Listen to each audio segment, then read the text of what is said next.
Bonjour à tous et bienvenue pour cette nouvelle vidéo où ensemble on va faire un petit focus sur la saisie comptable dans Penny Lane. On avait vu lors d'une précédente vidéo un aperçu global de tous les différents volets dans Penny Lane. Ici aujourd'hui on va se concentrer sur la saisie. Pour commencer, ce qu'il faut savoir c'est que Penny Lane on est sur une comptabilité de flux, c'est-à-dire qu'on va vraiment venir capter nos flux de factures ainsi que les flux bancaires en se connectant directement avec les banques.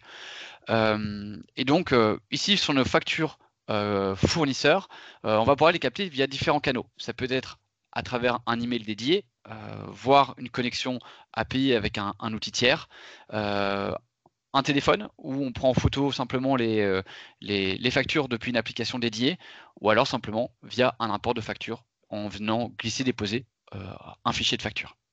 Toutes ces factures vont arriver dans Penny avec un statut, comme ici on voit pré-traité, c'est-à-dire que Penny Lane et l'OCR de Penny Lane a pu lire tous les éléments de la facture pour déjà me proposer une écriture comptable. C'est ce qu'on voit ici, le PDF de notre facture qui a été lu, toutes les informations qui ont été remplies par Penny Lane avec les informations du tiers, date d'émission, date d'échéance, avec ici le compte de contrepartie de téléphonie à l'Internet. Ce compte de contrepartie, on va pouvoir mettre en place des règles pour se dire, bah, tiens, demain, lorsque tu as SFR, par défaut, tu viens me le mettre dans ce 622.6, ce 626.2, pardon. Lorsque vous allez commencer sur Penny Lane, ces règles, on va pouvoir donc venir les créer au fur et à mesure, mais Penny Lane va toujours nous faire une suggestion sur base de l'historique lorsqu'on va importer vos FEC dans Penny Lane. Ici, sur base de notre 626.2, on va aussi pouvoir ventiler éventuellement cette facture si on le souhaite sur plusieurs comptes.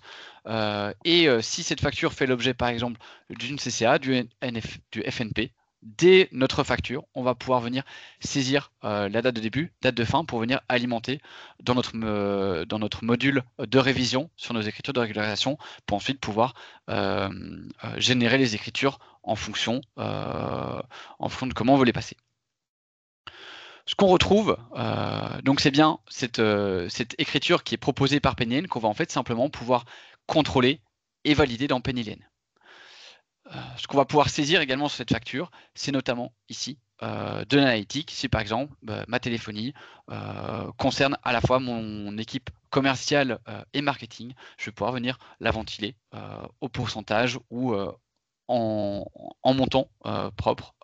Et de nouveau, chose sur laquelle on va pouvoir mettre en place des règles pour que ces saisies analytiques se fassent de manière automatique.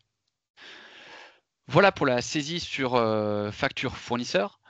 En ce qui concerne les factures clients, on va avoir tout d'abord une première possibilité, c'est-à-dire que si vous faites la facturation directement sur Penny Lane, en fait, il n'y aura rien à faire. Les écritures seront saisies en automatique. La deuxième possibilité, c'est venir importer des écritures, soit via un fichier d'écriture, ou alors via une connexion API avec une solution tierce qui est déjà connectée avec Penny Lane. Et pour finir, le troisième cas de figure, c'est venir importer les PDF de vos factures, comme on vient de le voir avec les achats. Après la saisie sur facture, on va passer rapidement sur la saisie sur banque. On va pouvoir donc, comme je vous le disais un petit peu plus tôt, se connecter directement avec vos banques. Ici, on voit par exemple cette base démo qu'on est connecté avec deux banques au Crédit Mutuel et une banque en ligne sur Stripe. Et sur Penny Lane, cette saisie sur banque va être un peu différente que sur des outils, on va dire, plus traditionnels, hein, où on saisit des écritures d'encaissement et de décaissement.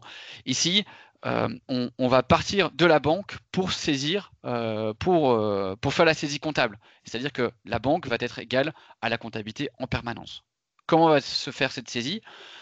Simplement de nouveau par des règles automatiques, comme on le voit ici. Par exemple, si je prends ma prévoyance, où je vois qu'il y a une règle automatique qui a été mise en place, règle qu'on va pouvoir mettre sur base de mots-clés dans le libellé du relevé, sur base de montants, pour pouvoir de nouveau venir pré-traiter en fait ces écritures, venir les sélectionner pour ensuite pouvoir tout traiter en masse. L'autre possibilité, c'est de le faire plus manuellement. Et donc ici, je vois par exemple sur cette facture, ici un virement qui est rentré pour un client, pouvoir venir l'affecter directement en fait au 401. La dernière possibilité, et c'est via l'intelligence artificielle de Pennylen, c'est-à-dire que Penny va toujours essayer de vous proposer et vous rapprocher en fait la transaction avec la facture. C'est-à-dire ici, Pennylen va me dire par exemple que si je prends ici par exemple mon fournisseur Miro, il retrouve ici le montant, il me dit bah, tiens, je pense que j'ai une facture qui correspond. Si je clique sur ce bouton, je peux venir afficher la facture pour voir tous les détails et effectivement, si ça correspond, en un clic, simplement réconcilier cette facture. Ici, vous voyez que j'ai un petit message alerte qui me dit simplement que j'étais sur une facture en dollars et donc il détecte un écart de change qui est constaté et donc voilà, cet écart de change sera enregistré directement en comptabilité. Je le confirme et ça va me permettre donc de venir voir l'écriture, également le lettrage entre mon journal d'achat, qui était ma première écriture, avec ici ma banque, et ici ma TVA, qui va être automatiquement déclenchée.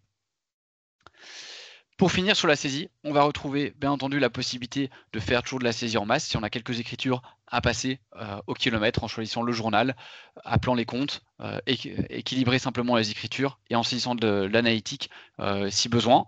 Et pour finir, le dernier moyen pour venir saisir des écritures, c'est un import de fichier, simplement. On vient importer un fichier Excel. Voilà pour ce petit focus sur la saisie comptable dans Pennylen. J'espère que cette vidéo vous a plu. Si vous avez des questions, n'hésitez pas à nous contacter pour qu'on approfondisse ça ensemble. Et je vous dis à très bientôt pour une prochaine vidéo.